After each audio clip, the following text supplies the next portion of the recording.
Eu sou o psicólogo Augusto Cury e depois de décadas ouvindo histórias reais, aprendi que o silêncio dentro de um casamento pode ser muito mais doloroso do que qualquer discussão. Muitas mulheres me procuram dizendo: ele continua aqui, mas parece distante, calado, como se tivesse ido embora por dentro.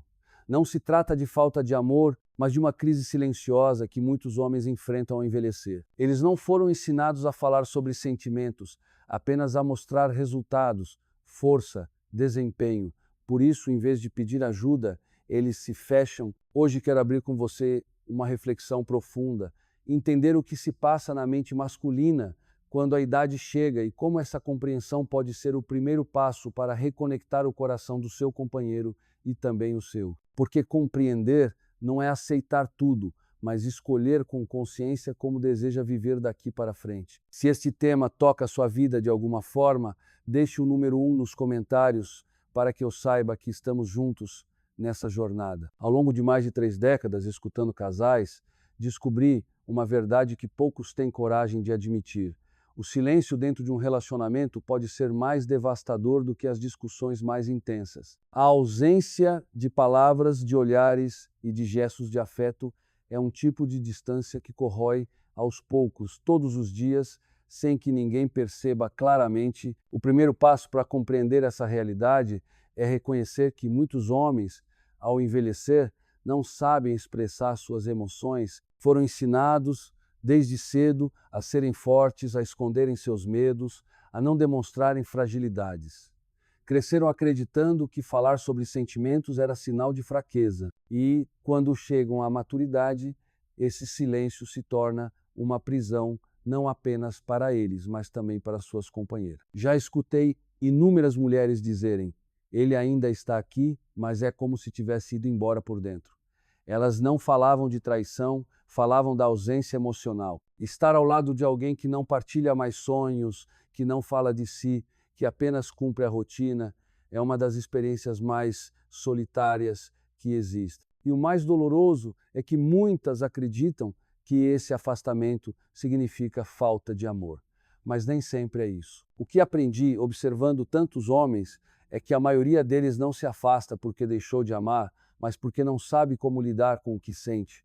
Eles não foram preparados para envelhecer emocionalmente. Foram treinados para produzir, para trabalhar, para resolver problemas. E quando a vida começa a mudar de ritmo, quando o corpo já não responde da mesma forma, quando os filhos já não precisam tanto deles, surge um vazio interno difícil de nomear. Em vez de falar sobre esse vazio, eles escolhem o silêncio. Esse silêncio, no entanto, não grita.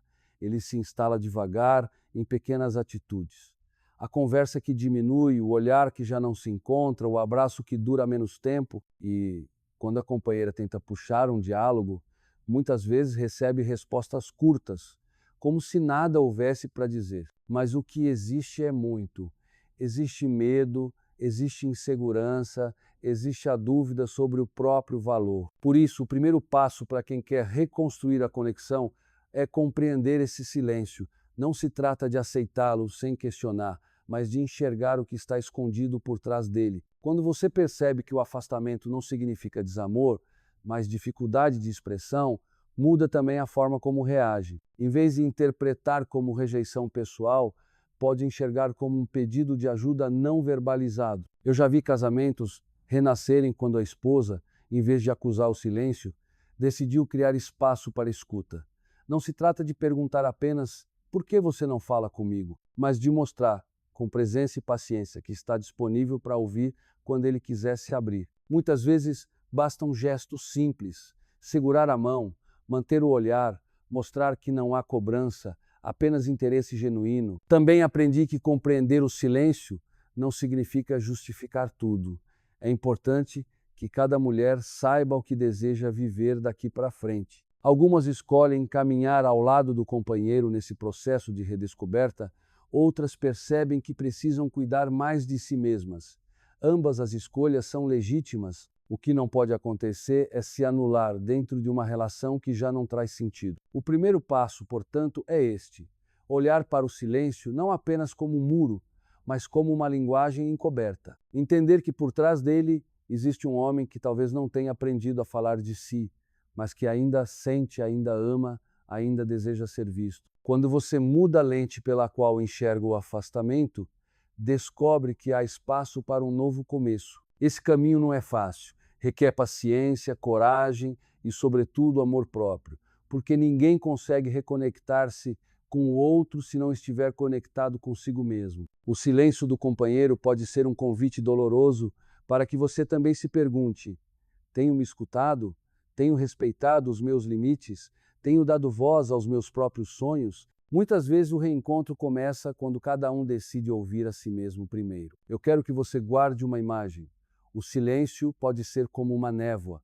Ele parece esconder tudo, mas atrás dele ainda existe uma paisagem esperando para ser vista. Cabe a cada casal decidir se quer atravessar essa névoa juntos ou se vai deixar que ela apague a beleza que um dia os uniu. O segundo passo dessa jornada é entender que, quando o corpo deles começa a mudar com a idade, eles não se afastam porque deixaram de amar, mas porque têm medo de não serem mais os mesmos. A sexualidade, ao longo da vida masculina, foi associada à ideia de vigor, de força, de capacidade. Desde muito cedo, homens foram ensinados a acreditar que seu valor estava diretamente ligado ao desempenho, ao controle, à segurança. Mas o tempo não perdoa. Com os anos, o corpo responde de maneira diferente, a energia já não é a mesma, o ritmo muda e o que poderia ser encarado como algo natural do envelhecimento, muitas vezes é vivido como ameaça à própria identidade. O que vejo no consultório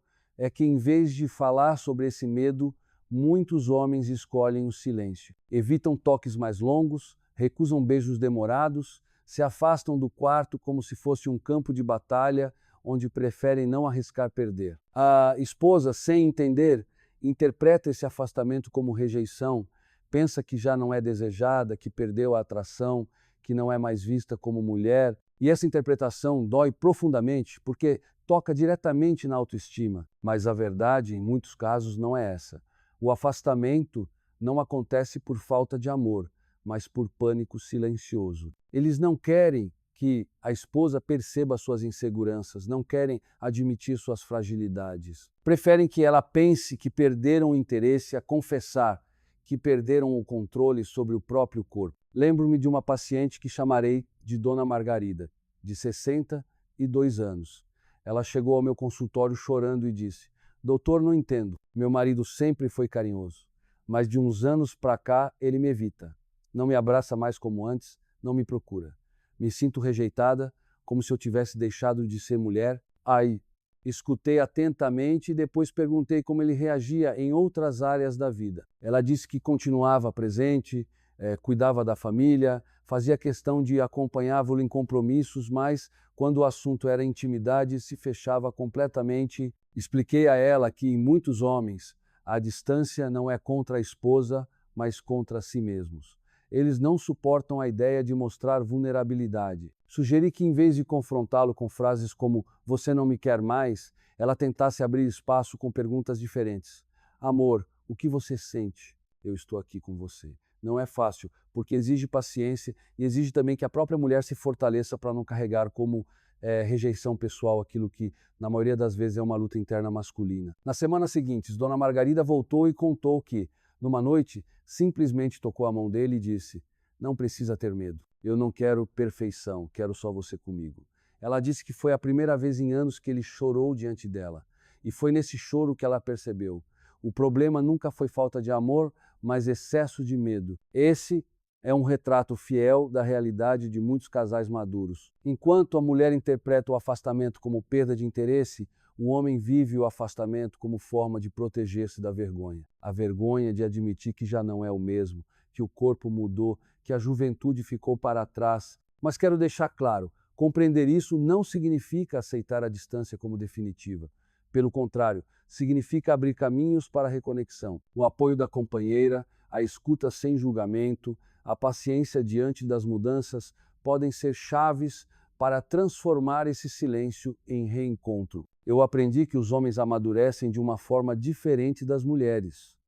Enquanto muitas mulheres criam redes de apoio, conversam com amigas, falam sobre sentimentos, os homens tendem a isolar-se. Eles acreditam que, ao se calarem, estão protegendo a esposa.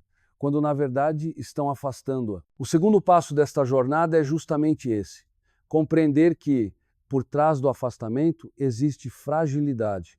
Existe o desejo de continuar sendo visto como homem, mas também o medo de não corresponder mais. Quando você entende isso, pode escolher como reagir: com cobrança, que só aumenta o muro, ou com escuta, que abre portas. Não é uma tarefa fácil, eu sei.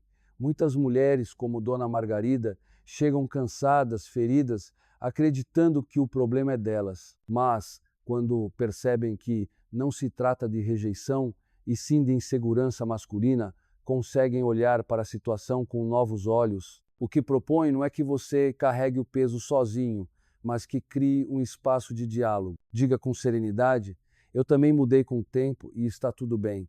Estamos envelhecendo juntos, o que importa é caminharmos lado a lado. Essa postura de parceria transforma o medo em confiança. Dona Margarida, meses depois, me disse algo que nunca esqueci. Doutor, quando parei de me sentir rejeitada e comecei a enxergar a dor dele, consegui resgatar não apenas o nosso casamento, mas também a minha paz. Isso mostra que compreender não é se anular, mas escolher uma forma mais consciente de viver o amor. O segundo passo, portanto, é aceitar que a intimidade na maturidade precisa ser reinventada. Já não é mais sobre performance, mas sobre presença. Já não é sobre provar algo, mas sobre partilhar. É construir um espaço de cumplicidade, onde ambos se sintam livres para serem quem realmente são, com o corpo envelhecido, mas com o coração inteiro. Eu quero que você guarde esta imagem. O amor verdadeiro não desaparece com o tempo, mas precisa de novas linguagens para florescer. E a linguagem que muitos homens maduros precisam aprender é a da vulnerabilidade compartilhada. Quando isso acontece, a intimidade deixa de ser um campo de medo e volta a ser um lugar de encontro. O terceiro passo desta jornada é compreender que os homens não se apaixonam de verdade apenas pelo carinho que recebem ou pela companhia constante. Eles se apaixonam quando sentem admiração pela mulher que está ao seu lado. A admiração é aquilo que mantém viva a chama do respeito. E sem respeito, o amor se desgasta. Muitos casamentos chegam ao meu consultório fragilizados não porque faltou afeto, mas porque faltou essa sensação de olhar para o outro e dizer em silêncio: que sorte eu tenho de estar ao seu lado. Quando a mulher abre mão de seus sonhos, quando se coloca sempre em segundo plano, quando aceita migalhas de atenção, ela pode acreditar que está preservando a relação, mas na prática está matando o espaço da admiração. Eu vi isso acontecer muitas vezes. Mulheres incríveis, inteligentes, dedicadas, que se anulavam por medo de perder e acabavam perdendo o que mais importava: o brilho nos olhos do companheiro. Isso não quer dizer que a culpa é delas, mas que a dinâmica da relação as empurrou para um lugar de pouca valorização. E a admiração, como qualquer sentimento humano, precisa ser alimentada todos os dias. Aprendi que os homens, assim como todos nós, respeitam e valorizam aquilo que reconhecem como raro, como precioso. Quando percebem que estão ao lado de uma mulher que tem vida própria, que sabe se posicionar, que mantém seus valores, eles não apenas sentem desejo, mas orgulho. E esse orgulho silencioso é o que transforma uma relação comum em uma relação profunda. Lembro-me de uma paciente que dizia: doutor, não entendo, faço tudo por ele, mas ele nunca parece satisfeito. Trabalho fora, cuido da casa, dos filhos, estou sempre disponível e ainda assim ele me trata como se eu não fosse suficiente. Olhei para ela e respondi: talvez o problema seja justamente esse. Você está sempre disponível. Não deixou espaço para que ele precise conquistá-la. Sem conquista não existe admiração. E isso é fundamental. A admiração nasce do esforço que o outro precisa fazer para estar ao seu lado. Não se trata de jogos, mas de padrões claros. Quando você estabelece limites e os mantém com serenidade, desperta no outro o desejo de se tornar alguém melhor. Não porque você exige, mas porque ele sente que precisa merecer você. Eu mesmo, em minha vida, já percebi que quando não mantenho meus próprios padrões, sou o primeiro a perder o respeito de mim mesmo. E se eu não me respeito, como posso esperar que os outros me respeitem? A admiração começa dentro de nós. É quando reconhecemos nosso próprio valor, mesmo em silêncio, que os outros passam a reconhecer. Lu também. O terceiro passo é justamente este: reconquistar a admiração através da firmeza suave. Não é gritar, não é impor, não é brigar. É simplesmente viver de acordo com seus valores, mostrando através das atitudes que você sabe o que merece.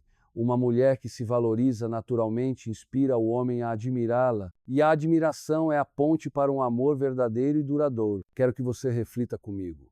Quantas vezes você já se colocou em segundo plano, acreditando que isso faria o outro valorizar você mais? Quantas vezes deixou de dizer o que pensa, de seguir seus sonhos, de preservar seus limites, com medo de parecer difícil? E quantas dessas vezes se sentiu realmente amada? Provavelmente poucas, porque o amor que floresce da anulação não é amor, é dependência. Eu já vi homens profundamente tocados quando perceberam que estavam ao lado de mulheres que não aceitavam qualquer tipo de tratamento. Mulheres que, com serenidade, mostravam que eram capazes de andar sozinhas, mas escolhiam andar junto. Essa escolha livre é o que gera admiração. Estar com alguém, não por necessidade, mas por decisão, é o que torna o vínculo mais forte. A admiração também se manifesta nos pequenos detalhes, no modo como você cuida de si, na maneira como ocupa seu espaço, na coragem de dizer não quando algo não condiz com seus valores. Isso não é arrogância, é clareza. E clareza é magnética. Uma mulher clara sobre o que aceita e o que não aceita desperta no homem o desejo de permanecer digno ao lado dela. Eu quero que você se lembre sempre: admiração não se pede, se conquista. E ela não é conquistada por esforços de agradar a todo custo, mas por viver com autenticidade e respeito por si mesma. Quando você se mantém fiel à sua essência, mesmo que isso desagrade em alguns momentos, você transmite uma mensagem silenciosa: eu sei quem sou e sei o que mereço. Essa mensagem é irresistível. Muitos casamentos se desgastam porque a mulher acredita que precisa fazer sempre mais, oferecer sempre mais, estar sempre mais presente. Mas a verdade é que o segredo não está no excesso.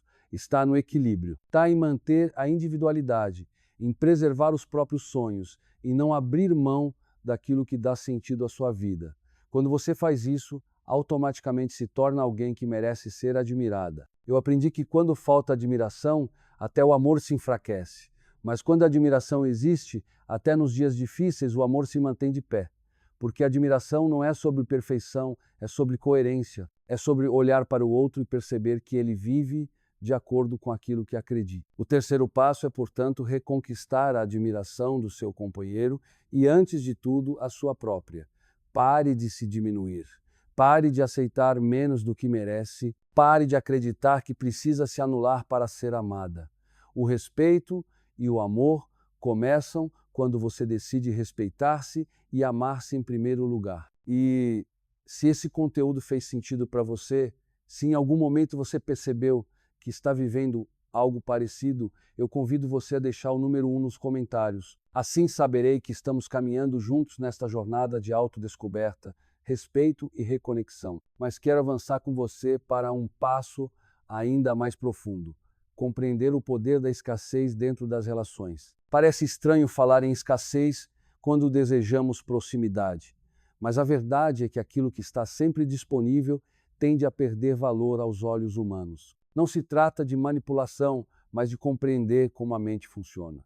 Quando algo é raro, o cérebro registra como precioso. Quando algo está sempre presente, a tendência é que seja considerado comum.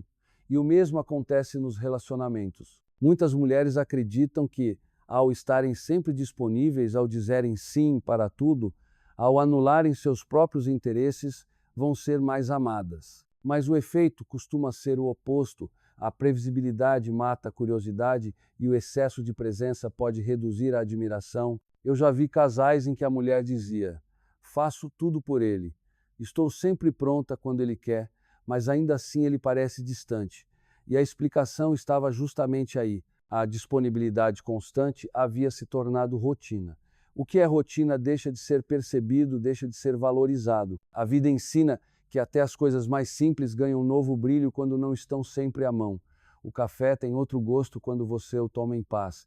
Depois de dias corridos, o pôr do sol emociona mais quando paramos de verdade para contemplar, não quando o vemos distraídos todos os dias. O mesmo acontece com o amor. Quando não existe espaço, quando não existe pausa, o coração deixa de sentir falta e a relação perde vitalidade. O quarto passo, portanto, é aprender a equilibrar presença e ausência, não a ausência de abandono, mas a ausência estratégica, que cria espaço para a saudade florescer. O amor se renova quando existe o desejo de reencontrar, de redescobrir. Quando o outro sente que você não gira em torno dele, mas que tem vida própria, objetivos e sonhos, ele volta a olhar para você com interesse genuíno. Eu mesmo aprendi, em minha trajetória pessoal e profissional, que estar sempre acessível não significa ser mais amado. Muitas vezes significa ser mais usado. Mas quando você sabe preservar seus próprios espaços, seus compromissos, seus momentos de silêncio, o outro percebe que não é dono de você, mas apenas alguém que foi escolhido por você. E essa consciência muda tudo. Lembro-me de uma mulher que me disse: Doutor, quando comecei a voltar para minhas aulas de artesanato, meu marido estranhou. Perguntou por que eu não estava mais em casa todas as noites. No início ficou incomodado, mas depois começou a se interessar. Quis ver o que eu estava fazendo. Até passou a elogiar. Essa pequena mudança mostrou que, ao deixar de estar sempre disponível, ela despertou novamente o olhar curioso do companheiro. É natural que o ser humano só valorize aquilo que pode perder. Essa frase pode parecer dura, mas é real. Não é sobre jogar jogos de indiferença, é sobre viver de forma completa. Se você está sempre pronta para cancelar tudo por causa dele, a mensagem que passa é: minha vida só tem sentido quando você está aqui. Mas se você mantém seus projetos, sua rotina, sua independência, a mensagem muda para: eu escolho estar com você, mas minha vida não depende apenas disso. E isso gera respeito, gera admiração, gera desejo de permanecer. O quarto passo é, portanto, aprender a ser escassa na medida certa. Não significa se fechar, mas não se entregar de forma incondicional a ponto de perder a si mesma. O amor precisa de espaço para respirar, precisa de silêncio para sentir saudade, precisa de distância para que o reencontro seja significativo. Quero que você reflita comigo. Quantas vezes você já sentiu que estava dando tudo de si, mas ainda assim o outro parecia distante? Quantas vezes pensou que, se estivesse mais presente, ele valorizaria mais, mas aconteceu o contrário? Pois saiba que muitas vezes menos é mais. O segredo está em criar um equilíbrio saudável entre estar junto e estar consigo mesma. Quando você se permite viver a sua vida, cultivar suas amizades, cuidar dos seus projetos, automaticamente se torna mais interessante. Não porque está tentando provocar ciúmes, mas porque está mostrando que é um ser humano completo, com riqueza própria. Isso desperta no outro a vontade de descobrir mais, de conquistar novamente, de se esforçar para estar ao seu lado. Eu aprendi que a escassez, quando nasce do amor próprio, é um convite para a reconexão. E que a abundância de disponibilidade, quando nasce do medo, é um convite para o desinteresse. Por isso, o quarto passo é fundamental. Escolha viver a sua vida de forma plena, e ao fazer isso você verá que sua presença se tornará mais valiosa. Assim como no passo anterior falamos da importância da admiração, agora entendemos que a admiração só se mantém quando existe esse movimento de presença e ausência, de dar e também de preservar. É esse ritmo que mantém a chama acesa, porque amor sem espaço sufoca, mas amor sem presença morre. O equilíbrio entre os dois é o que garante vitalidade a qualquer relação. No passo anterior, falei sobre a importância da escassez saudável, sobre como o excesso de disponibilidade pode reduzir a admiração dentro da relação. Agora quero avançar para o quinto passo, que é consequência natural dessa reflexão. Compreender o poder da independência emocional. Se no quarto passo falamos de criar espaço para o outro sentir a sua falta, neste falaremos sobre algo ainda mais profundo: construir dentro de si uma vida que não dependa exclusivamente de alguém para ter sentido. Porque não existe nada mais atraente, mais inspirador e mais poderoso do que estar ao lado de alguém que se mantém inteiro mesmo quando está só. Aprendi ao longo dos anos que muitas mulheres acreditam que, para serem amadas, precisam provar que não conseguem viver sem o parceiro. Dizem frases como: sem você, eu não sou nada. Parece romântico, mas na prática é um peso insuportável para qualquer relação. Ninguém deseja carregar sozinho a responsabilidade de ser a única fonte de felicidade do outro. Esse fardo, mais cedo ou mais tarde, destrói a leveza do vínculo. A independência emocional não significa frieza nem distância, muito menos falta de amor. Significa viver de forma tão completa que a relação se torna escolha, não necessidade. E quando o amor nasce da escolha, ele é muito mais forte do que quando nasce da dependência. Recordo-me de um casal que atendi em meu consultório. Ela, com 61 anos, me disse: doutor, eu vivo em função dele. Se ele não está bem, eu também não estou. Se ele não quer sair, eu também não saio. Minha vida gira ao redor da dele. Ele, sentado ao lado, apenas suspirava e ficava em silêncio. Quando perguntei como se sentia com isso, respondeu: é sufocante. Parece que não posso me mover sem levar o peso de arrastar a vida dela junto. Alfo, essa fala mostra claramente como a dependência emocional, mesmo quando nasce do amor, pode se transformar em prisão.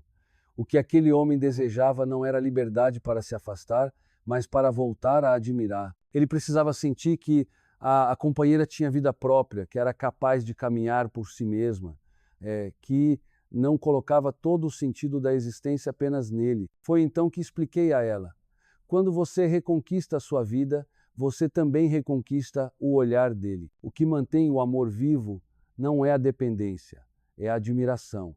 E a admiração nasce quando ele percebe que você se valoriza. Ela decidiu então resgatar pequenos prazeres esquecidos. Voltou a se encontrar com amigas que não via há anos, retomou a leitura de livros que gostava, começou a frequentar uma aula de dança em grupo. Aos poucos, foi redescobrindo a si mesma. E algo curioso aconteceu. Em vez de se afastar, o marido passou a se interessar mais. Começou a perguntar sobre as aulas, a elogiar lá quando percebia seu entusiasmo, até mesmo a acompanhar lá em algumas atividades. Essa experiência me mostrou, mais uma vez, que a independência emocional não é ameaça para a relação, é alimento. Quando duas pessoas se encontram como indivíduos inteiros, capazes de viver por si, mas que escolhem caminhar juntos, o vínculo se torna muito mais rico e saudável. O quinto passo, portanto, é investir em você. Cuidar da sua saúde emocional, cultivar seus hobbies, manter amizades, preservar sua autonomia. Não se trata de se afastar, mas de se fortalecer, porque quanto mais plena você se sente, mais leve é sua presença ao lado de quem você ama. Quero que você imagine a diferença entre duas frases. A primeira: sem você não consigo viver. A segunda: com você minha vida fica ainda melhor. A primeira é peso, a segunda é escolha. E é justamente a escolha que mantém o amor verdadeiro. Ao longo da vida, já vi muitos homens se retraírem diante de esposas que se anularam completamente. Não porque não as amassem, mas porque a relação deixou de inspirar. Ao mesmo tempo, já vi homens se reapaixonarem quando perceberam que suas companheiras continuavam vivas, curiosas, cheias de projetos. A independência emocional não apaga o amor, pelo contrário, reacende-o. Se você se reconhece em alguma parte desta reflexão, pergunte a si mesma: tenho cuidado da minha vida ou vivo apenas em função da dele? Essa pergunta é fundamental, porque amar alguém não significa perder-se de si mesma. Amar alguém de verdade significa estar inteira e, a partir dessa inteireza, partilhar o melhor que há em você. Assim, o quinto passo é a continuidade natural do quarto. Se a escassez saudável desperta a curiosidade, a independência emocional desperta a admiração e o respeito. E quando essas duas forças se unem, a relação ganha nova vitalidade. Eu quero que você guarde isso com carinho. Ninguém se apaixona pela carência do outro, mas pela sua completude. É quando você se mostra inteira que desperta no outro o desejo de caminhar ao seu lado. A independência emocional não é um muro, é um farol, ilumina a sua vida e, de quebra, ilumina também o caminho de quem está próximo. Hoje quero avançar com você para o sexto passo, que é consequência natural dessa jornada: a valorização de si mesma como prioridade, não como última opção. Durante muitos anos escutei mulheres incríveis dizerem: doutor, cuidei de todos, dos filhos, do marido, da casa, mas me esqueci de mim. Essa frase é um retrato fiel de uma geração inteira. Mulheres que acreditaram que amar significava sacrificar-se em silêncio, colocar os próprios sonhos no fundo da gaveta e viver apenas em função dos outros. Mas o amor que nasce da renúncia constante não é sustentável. Ele cansa, esgota e muitas vezes apaga a alegria de viver. O sexto passo é aprender que cuidar de si não é egoísmo, é necessidade. Quando você se valoriza, está ensinando o mundo e o seu companheiro a fazer o mesmo. Quando se negligência, transmite, ainda que sem palavras, a mensagem de que não merece atenção. E a mente humana funciona assim. Tende a tratar como valioso aquilo que percebe como cuidado, como raro, como bem protegido. Lembro-me de Dona Teresa, de 64 anos, que chegou ao meu consultório cabisbaixa. Ela dizia: "Meu marido não me vê mais, doutor. Parece que virei invisível dentro de casa. Faço tudo por ele. Preparo as refeições, organizo a rotina, mas é como se eu fosse apenas parte do cenário." Perguntei a ela: "E você? O que tem feito por si mesma? O que tem alimentado sua alma?" Ela ficou em silêncio por alguns segundos e, com lágrimas nos olhos, respondeu: "Nada, esqueci de mim." Aquela resposta me tocou profundamente. Disse a ela: "Talvez o que falta não seja que ele olhe mais para você, mas que você comece a olhar para si mesma. Quando você se valoriza, desperta novamente os olhos do outro." Foi então que ela decidiu, pela primeira vez em anos, fazer algo apenas por ela. Voltou a participar de um grupo de canto que amava quando jovem. E algo extraordinário aconteceu. Ao voltar a sorrir de verdade, ao voltar a se sentir viva, o marido também começou a olhar lá de outra forma. Não porque o grupo de canto fosse especial, mas porque ela estava viva de novo, irradiando energia própria. Esse é o segredo do sexto passo. Quando você se coloca como prioridade, não está afastando ninguém, está mostrando que também é protagonista da própria história. E quando você assume esse papel, o outro entende que não pode tratá-la como coadjuvante. Quero que você imagine uma cena simples, uma flor em um jardim. Se ninguém rega, se ninguém cuida, ela murcha. Mas quando recebe água e luz, ela floresce e se torna impossível de ser ignorada. O mesmo acontece com você. Se você mesma não se rega, se não cuida da sua própria luz, vai murchando aos poucos até acreditar que deixou de ter valor. Mas quando decide florescer de novo, torna-se impossível não ser notada. Já vi muitos casamentos se transformarem a partir dessa mudança de postura. Não porque o marido mudou primeiro, mas porque a esposa decidiu resgatar sua dignidade interior. Decidiu voltar a se cuidar, a sorrir, a investir em si. Esse movimento gera admiração e inspira o outro a também se mover. O sexto passo não é sobre esperar que alguém venha resgatar você. É sobre ser sua própria fonte de resgate. É sobre parar de adiar os seus sonhos, parar de deixar para depois o que faz seu coração pulsar. Porque quando você retoma o que lhe dá sentido, recupera também a energia que sustenta qualquer relação. Aprendi que homens respeitam mulheres que se respeitam. E o respeito é a base de tudo. Não existe amor saudável sem respeito. E respeito não se implora, se conquista. Ele nasce da forma como você se posiciona diante da vida. Por isso, eu quero lhe perguntar: você tem se colocado como prioridade ou tem vivido apenas como suporte para os outros? Tem olhado para seus desejos, seus sonhos, sua saúde, ou se apagou acreditando que isso era amor? O sexto passo é um convite para se reconectar consigo mesma, porque quando você se reencontra, todo o resto da vida se reorganiza. Dona Teresa, meses depois, voltou ao meu consultório e disse: "Hoje percebo que não fiquei invisível para ele por acaso. Fiquei invisível porque primeiro fiquei invisível para mim mesma. Agora, ao me enxergar de novo, ele também voltou a me enxergar." Essa frase resume o coração do sexto passo. A forma como você se vê determina a forma como o mundo a vê. E aqui está a ligação natural com o que falamos antes. No quinto passo, a independência emocional mostrava que ninguém deseja ser amado por necessidade, mas por escolha. No sexto passo, compreendemos que essa escolha só acontece quando você se valoriza. Se você não se coloca como prioridade, ninguém mais fará isso por você. Quero que guarde esta verdade. Amar-se não é oposto a amar o outro.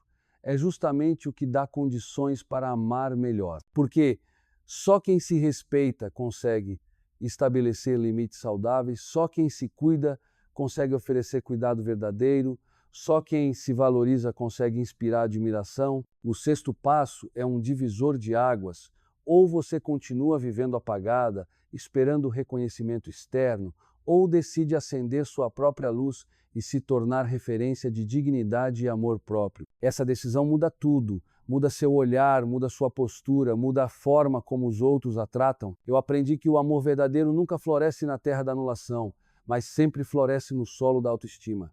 Por isso, se deseja reconectar-se ao seu companheiro, comece por se reconectar a si mesmo. Eu sou o psicólogo Augusto Cury e no passo anterior falei sobre o poder de se colocar como prioridade, sobre como a autoestima é a raiz de toda transformação e como, quando uma mulher volta a florescer para si mesma, o mundo ao redor passa a enxergá-la de outra forma. Mas existe algo que se conecta diretamente a esse aprendizado e que precisamos aprofundar agora.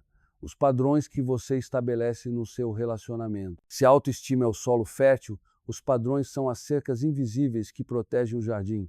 Sem eles, qualquer um pode entrar e pisar. Quando você não define o que considera aceitável e o que é inegociável, inevitavelmente alguém virá impor os próprios termos e quase sempre esses termos serão menores do que você merece. Ao longo da minha carreira, vi mulheres extraordinárias aceitarem migalhas emocionais, acreditando que isso era melhor do que nada. Mas quero lhe dizer algo com toda clareza.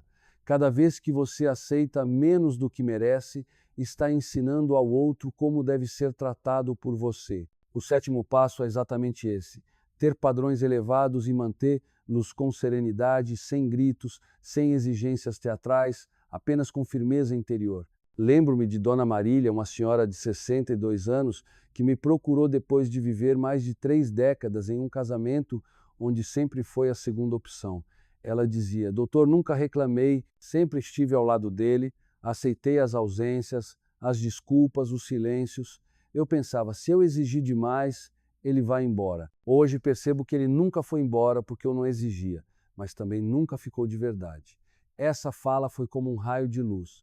Muitas vezes o medo de perder mantém a relação, mas mata a dignidade. Disse a ela: Marília, o problema não é o amor que você dá, mas os limites que você não coloca.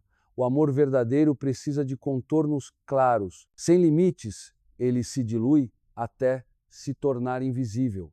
Ela ficou em silêncio e alguns meses depois voltou com uma postura diferente. Contou que decidiu pela primeira vez dizer ao marido o que esperava de um relacionamento: respeito, presença, consideração, não como ameaça, mas como clareza. Para sua surpresa, ele não foi embora. Ao contrário, começou a mudar pequenas atitudes. Por quê? Porque entendeu finalmente que ela não aceitaria menos do que merecia. O sétimo passo, portanto, não é sobre ser inflexível ou criar listas intermináveis de exigências. É sobre ter clareza do mínimo que você merece. Respeito, carinho, atenção genuína. Sem isso, não há amor que sobreviva. Quero que você entenda algo essencial. Os homens não respeitam mulheres que se colocam em posição de aceitar qualquer coisa. E não é porque sejam cruéis, mas porque a mente humana funciona assim. O que é sempre acessível, previsível e sem limites perde valor. É como um objeto frágil que, por não ter proteção, é tratado sem cuidado. Quando você estabelece padrões claros, está dizendo: eu sei quem sou, sei o que mereço e não vou me contentar com menos.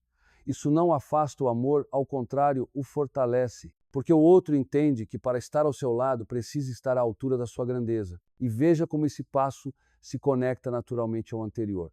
No sexto passo, falamos da importância de se valorizar, de não se esquecer de si. Agora damos um passo além. Não basta se valorizar internamente. É preciso comunicar esse valor através de padrões externos, visíveis, coerentes. A coerência entre o que você sente e o que você permite é o que transforma a dinâmica do relacionamento. Tenho certeza de que você já conheceu mulheres que parecem não precisar dizer nada, mas todos ao redor as respeitam. Sabe por quê?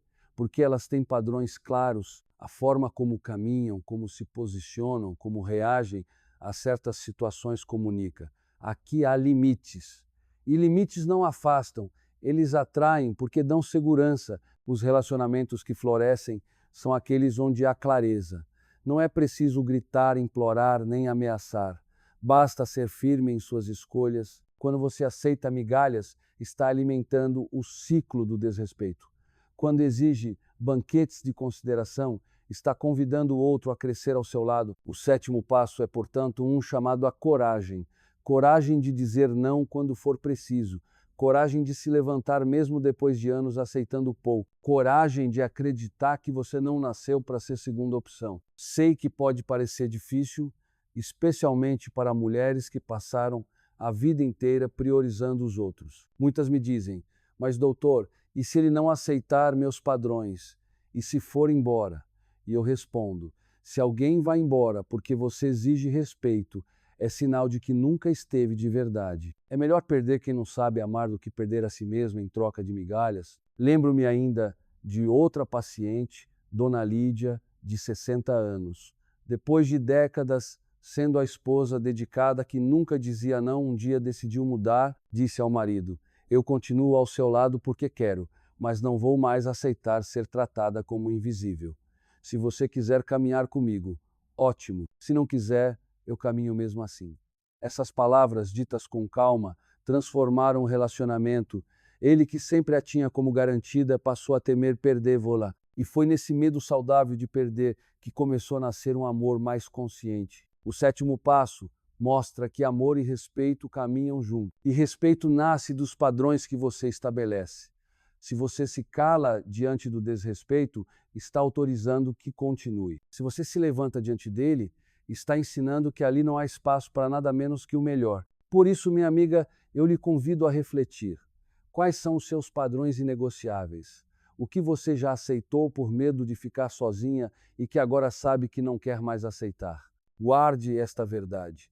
Quem não se posiciona será posicionado pelo outro. Quem não estabelece padrões viverá de acordo com os padrões alheios. E se este conteúdo ressoou em você, se tocou o seu coração de alguma forma, eu peço que deixe o número 1 nos comentários. Assim saberei que não estou falando sozinho e que estamos juntos nessa jornada de despertar a autoestima, estabelecer padrões elevados e construir relacionamentos mais saudáveis e verdadeiros. Expliquei que o respeito não nasce do acaso, mas da forma como você se posiciona diante da vida e do outro. Agora quero lhe mostrar algo que se conecta diretamente a isso, mas que muitas vezes passa despercebido.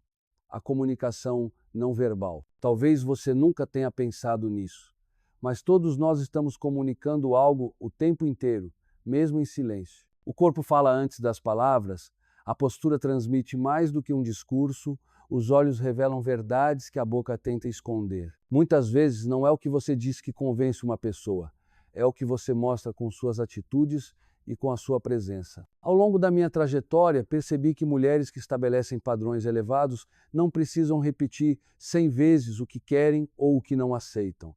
Elas simplesmente comunicam isso com naturalidade na forma como vivem. Caminham com a cabeça erguida, mantêm firmeza no olhar, cuidam de si mesmas, demonstram que sabem exatamente quem são. Essa coerência silenciosa desperta respeito de imediato. Já acompanhei mulheres que diziam, doutor, eu sempre falo para ele que me valorizo, mas sinto que ele não acredita. E eu perguntava, e as suas atitudes estão em sintonia com suas palavras? Porque não adianta dizer que se valoriza se na prática você se diminui o tempo todo. Não adianta afirmar que tem limites se na realidade você os ignora por medo de desagradar. O corpo, os gestos, as escolhas diárias revelam mais do que qualquer discurso. Lembro-me de uma paciente que durante anos tentava convencer o marido a respeitá-la. Falava, discutia, chorava, pedia, mas, ao mesmo tempo, aceitava sempre que ele a tratava com indiferença. Ela dizia uma coisa, mas suas ações comunicavam outra. Foi só quando decidiu alinhar palavras e atitudes, quando parou de implorar e começou a se posicionar de forma calma, firme e coerente, que ele finalmente entendeu a mensagem. Não porque ela falou mais alto, mas porque falou menos e mostrou mais. A comunicação não verbal é poderosa porque é involuntária. O tom de voz, a forma de se sentar, o cuidado com a aparência, os gestos simples do dia a dia, tudo isso transmite mensagens sobre o quanto você se valoriza. Uma mulher que entra em um ambiente de cabeça baixa, com passos inseguros, pede respeito com palavras, mas comunica submissão com o corpo. Já aquela que entra erguida, com serenidade e firmeza, não precisa dizer nada, sua presença já inspira respeito. Esse é o 8º passo da nossa jornada: alinhar a sua comunicação não verbal com o valor que você sabe que tem. Porque não basta saber, é preciso mostrar. Mas atenção, não se trata de teatralizar, de encenar uma postura que não corresponde ao que você sente. Trata-se de cultivar dentro de si a autoestima e deixar que ela se manifeste naturalmente. O corpo é apenas o reflexo da mente e do coração. Quando você se respeita de verdade, não precisa fingir. Seus olhos brilham, sua postura se firma, sua voz ganha firmeza. E veja como isso se conecta de forma natural ao ponto anterior. No passo 7, falamos de padrões, aquilo que você decide não negociar em um relacionamento. Agora, no passo 8, falamos de como esses padrões são comunicados, muitas vezes sem uma palavra sequer, porque se você disser que não aceita desrespeito, mas permitir atitudes pequenas que já são sinais disso, está enviando mensagens contraditórias. O outro percebe que suas palavras não têm força, porque seus gestos não confirmam. Eu digo a muitas mulheres, não é o tom de voz que convence, é a firmeza silenciosa de quem sabe quem é.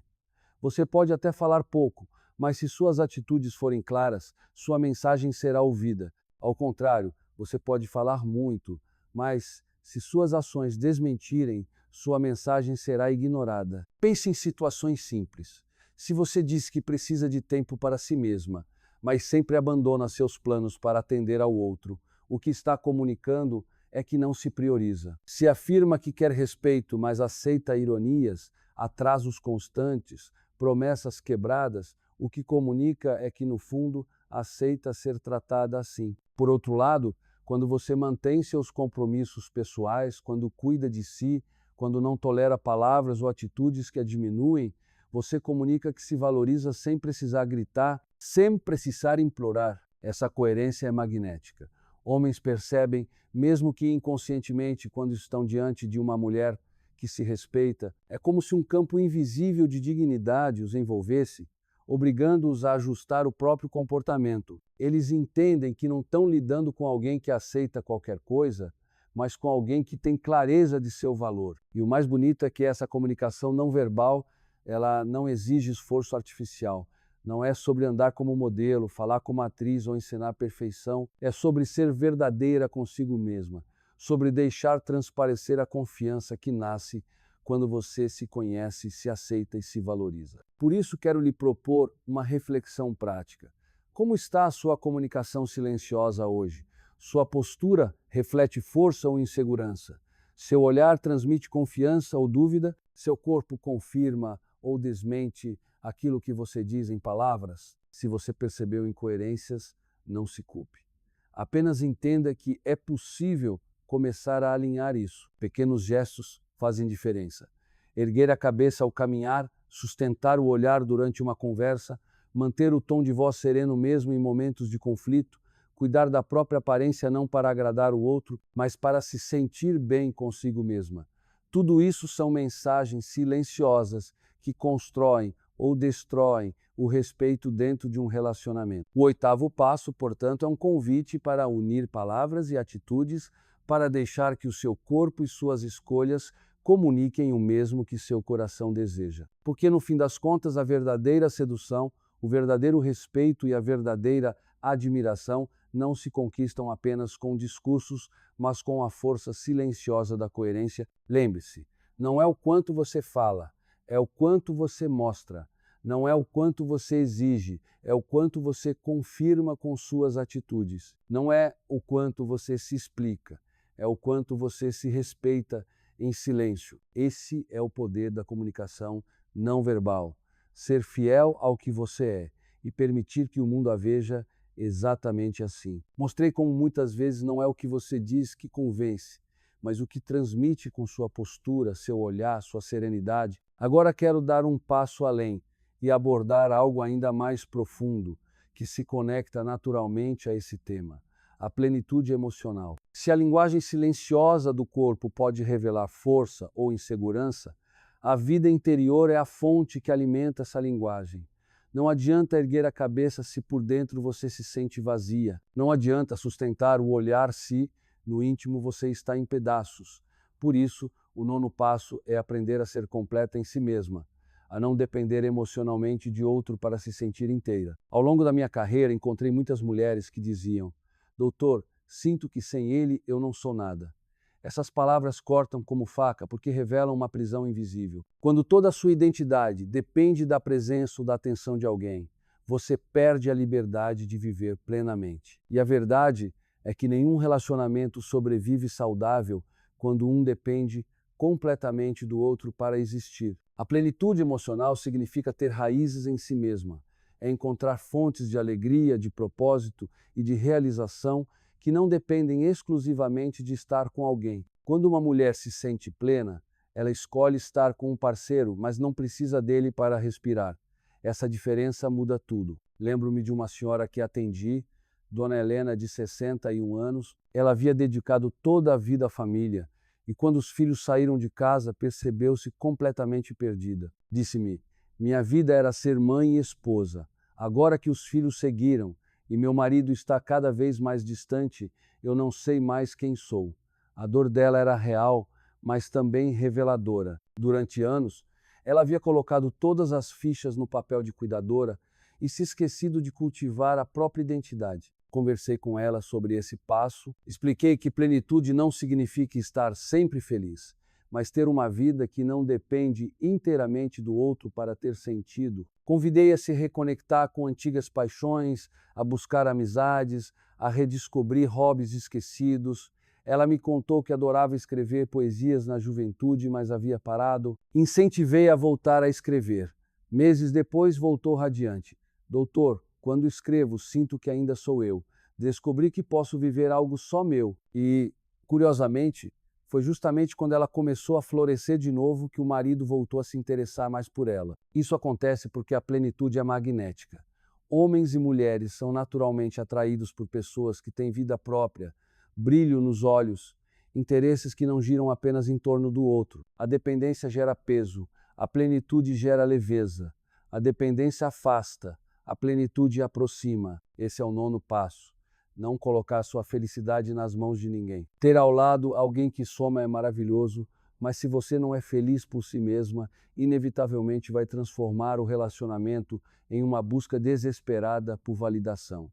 E essa energia sufoca. Veja como esse ponto se conecta ao anterior. No passo 8, falamos que a comunicação não verbal revela mais do que palavras. No passo 9, compreendemos que a verdadeira coerência nasce quando, além de postura, há uma vida interior rica. Uma mulher plena não precisa provar nada, porque sua presença já carrega paz. Ela não implora, não se diminui. Ela existe com inteireza. Isso é irresistível, mas é importante esclarecer. Plenitude não significa perfeição. Todos nós temos dias de fragilidade, momentos de insegurança. Ser plena é aceitar si mesmo nesses dias. É saber que não perde o valor quando vacila. É ter fontes diversas de alegria que impedem que um tropeço a destrua completamente. Quero lhe propor uma reflexão. Quais são as fontes que hoje alimentam sua vida? Você tem amizades que lhe dão suporte? Tem hobbies ou paixões que lhe trazem prazer? Tem sonhos que ainda deseja realizar? Ou tudo o que existe na sua rotina gira em torno do outro? Se a resposta for que você tem se esquecido de si, não se culpe. Muitas mulheres da sua geração foram ensinadas a se doar sem medida, mas agora é tempo de reaprender, de voltar a si. Você merece ter uma vida rica em experiências, em afetos, em descobertas que são só suas. Plenitude emocional é isso, é construir um mundo interior tão sólido que quando alguém entra nele, sente-se privilegiado por estar ali. E se esse alguém decidir sair, sua vida continua, porque você já se basta. Por isso, minha amiga, o 9º passo é um convite. Volte a se redescobrir. Retome sonhos antigos, cultive amizades, aprenda algo novo, cuide da sua espiritualidade, da sua saúde, do seu corpo e da sua mente. Quanto mais plena você for, mais leve e inspirador será qualquer relacionamento. E lembre-se, amar não é se anular, é compartilhar. Não é ser metade, é ser inteira ao lado de outra inteireza. Só assim nasce um amor verdadeiro, saudável e duradouro. Esse passo nos leva diretamente ao tema de hoje, porque não basta estar plena, é preciso ter coragem de mostrar essa plenitude ao mundo, a autenticidade. De nada adianta você se reencontrar consigo mesma se, no contato com os outros, continua vestindo máscaras. Já ouvi muitas mulheres me dizerem: doutor, sinto que se eu mostrar quem realmente sou, posso não ser aceita. Mas eu lhe digo, o preço de viver escondida é infinitamente maior do que o risco de se revelar. A autenticidade é rara e justamente por isso é magnética. A autenticidade não é perfeição, não é estar sempre forte, sempre sorridente, sempre pronta. É, ao contrário, ter a coragem de mostrar suas vulnerabilidades sem medo de parecer menos. É poder dizer não sei quando não sabe, é admitir estou cansada quando o corpo pede descanso, é revelar sonhos sem medo de parecer ousada demais. A autenticidade encanta porque transmite verdade. Lembro-me de uma paciente que por décadas viveu tentando ser a mulher ideal para o marido. Ela não gostava de futebol, mas fingia se interessar. Não tinha vontade de frequentar festas, mas forçava um sorriso em cada convite. Com o tempo, percebeu que havia perdido a própria essência. Um dia, em lágrimas, disse-me: doutor, não sei mais quem sou sem ele. Foi um momento doloroso, mas também libertador. A partir dali, começou a se reconectar com quem era de verdade. Retomou o hábito de pintar, voltou a cozinhar como gostava, passou a se vestir do jeito que a fazia feliz. E algo inesperado aconteceu. O marido, em vez de se afastar, passou a admirá-la mais, porque finalmente estava diante de uma mulher real, não de uma sombra. É isso que quero lhe dizer. O amor verdadeiro não nasce da ilusão, mas da verdade. Você pode até conquistar alguém fingindo, mas jamais manterá o respeito dessa pessoa se não for autêntica. Máscaras cansam, personagens pesam e cedo ou tarde a verdade aparece. O relacionamento que se sustenta é aquele onde cada um pode ser quem realmente é, sem medo de julgamento. Veja como isso se conecta ao ponto anterior. No passo 9 falamos sobre plenitude, ser feliz consigo mesma, ter uma vida própria rica. O passo 10 é o reflexo natural disso. Quando você é plena, não precisa esconder nada. Você se mostra como é porque sabe que seu valor não depende da aprovação de ninguém. Essa coerência é irresistível. Mas quero ser honesto. Ser autêntica exige coragem.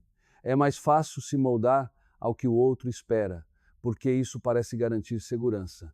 Só que essa segurança é ilusória. Quando você se esconde atrás de uma imagem, pode até evitar rejeição momentânea, mas cria um vazio dentro de si. Já quando decide ser autêntica, pode até enfrentar resistência no início, mas constrói relacionamentos sólidos, baseados na verdade. A autenticidade também desperta admiração.